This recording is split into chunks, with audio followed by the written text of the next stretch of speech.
పెంచెను నేడు 5,000కు పెంచుతానండు కళ్యాణ లక్ష్మితో కన్న తండ్రై కొట్టమిచ్చి కాళ్ళు కడిగిండయో కేసీఆర్ ప్రతి ఇంటికి ధీమా అందించునే 5 లక్షల బీమా సారే మన సారే పెద్ద సారే కావాలంటున్నరే తెలంగాణ పల్లెలల్లా మల్ల కారే రావాలంటున్నరే తెలంగాణ జిల్లలల్లా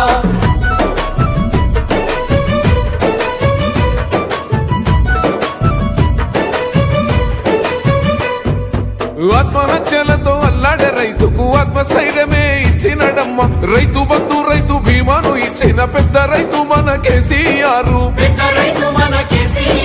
ప్రాజెక్టులెన్నో కట్టినడమ్మ పంట పొలాలను తడిపినడమ్మ మిషన్ కోకతీయతో ఊరి చెరువు